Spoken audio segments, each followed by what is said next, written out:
Thomas Whitfield opened his front door on a Saturday afternoon in October to a man he didn't recognize, holding a photograph so old its edges had softened to felt.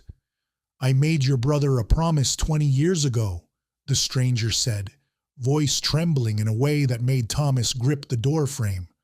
"I'm sorry it took me this long to keep it." Thomas hadn't heard anyone speak his brother's name out loud, unprompted, in nearly a decade. Sergeant James Whitfield was 24 when his supply convoy was ambushed during a deployment overseas in 2004, an attack that killed 3 soldiers outright and left James officially classified as missing, whereabouts unknown, after his unit was unable to recover his body from the engagement site. Thomas was 20 at the time, a sophomore at the state college he'd chosen partly because James had promised their mother one son wouldn't enlist. The Whitfield family held a memorial service 8 months after the ambush, without a casket, a distinction Thomas said shaped every year that followed differently than an ordinary loss might have. No burial, no fixed date to mark, just an open case file the Army updated at most, once every few years with the same unchanged status. Thomas's mother, Carol, kept James's bedroom unchanged for 11 years, a pattern grief counselors later described to Thomas as common among ambiguous loss cases. Families denied the finality that allows conventional mourning to progress, caught instead in a suspended, permanently unresolved version of hope. The stranger introduced himself as Ray Delgado, 46, a fellow soldier in James's unit who had been wounded in the same ambush, evacuated with shrapnel injuries to his left leg and shoulder that ended his own military career within the year. Ray had spent the 2 decades since moving through 6 different states, rarely staying anywhere longer than 18 months. In the chaotic minutes before his own evacuation, Ray had been close enough to James to hear him speak.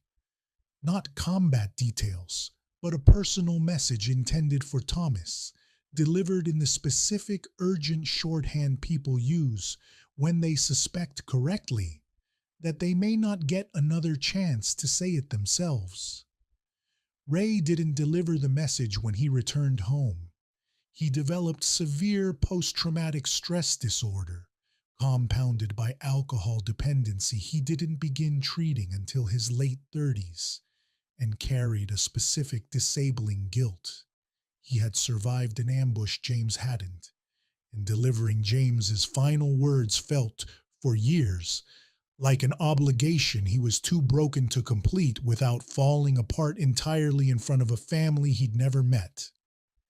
11 years earlier, Ray had actually driven to the Whitfield family's street, parked outside their house for nearly 40 minutes, and left without knocking, an incident Thomas would later realize matched a strange, unfamiliar car his mother had once mentioned noticing outside their house, a detail that had puzzled the family for years without explanation.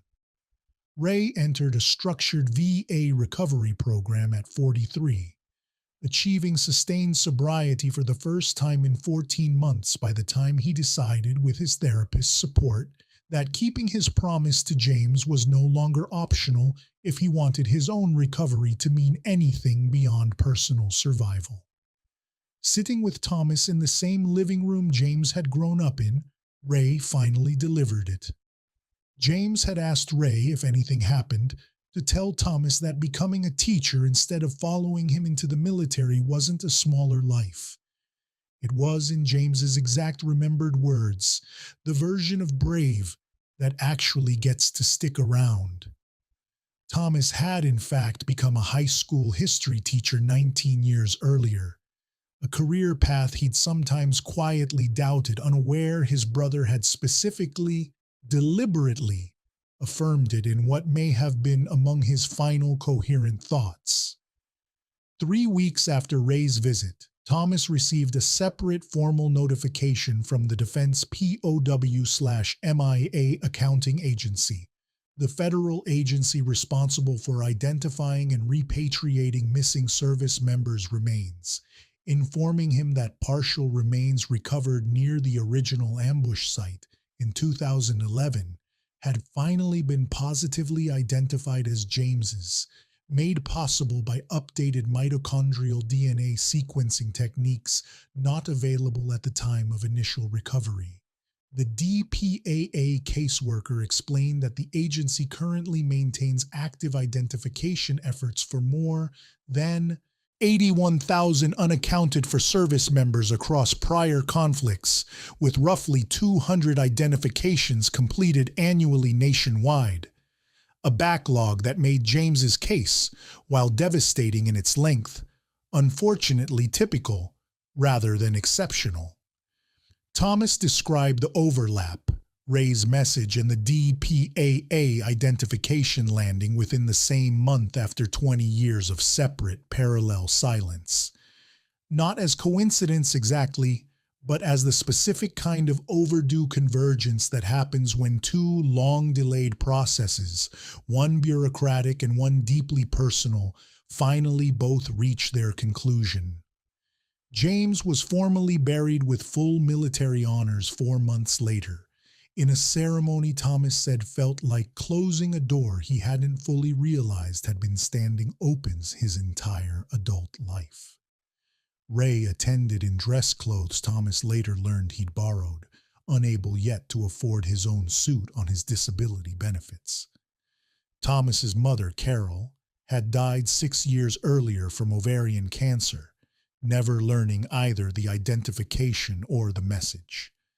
A gap Thomas described as the single hardest part of the entire 20-year unraveling. A grief with no possible resolution, no matter how many other pieces eventually found their way home. Rather than resent the 20-year delay, Thomas told Ray directly that the message's timing mattered less than the fact that Ray had survived long enough and healed enough to deliver it at all.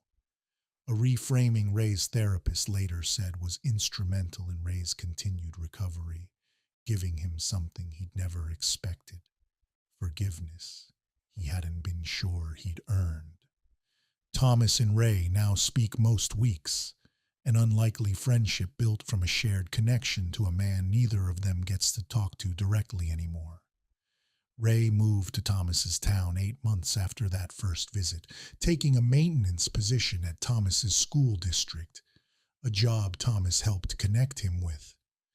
Thomas began volunteering with a regional support network for ambiguous loss military families, specifically those still awaiting identification or resolution on missing service members, using his own family's 20-year experience to help other families navigate a grief process. Most support systems, he found, weren't originally designed to accommodate.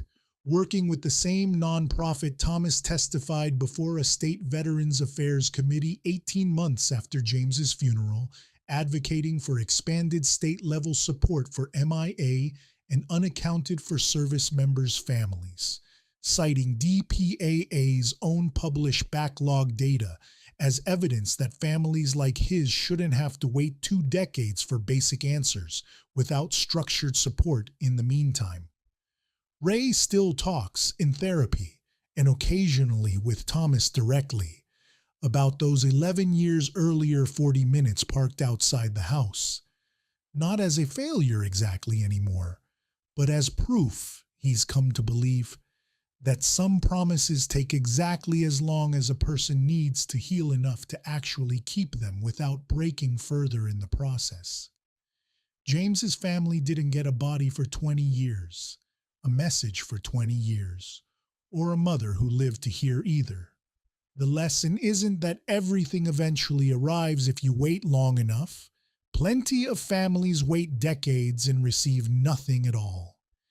It's that the things which do finally arrive, however late, however incomplete, are never worth less for having taken so long. a message kept imperfectly by a broken but healing man, and a name finally correctly attached to remains that had been waiting, nameless, for someone to keep looking.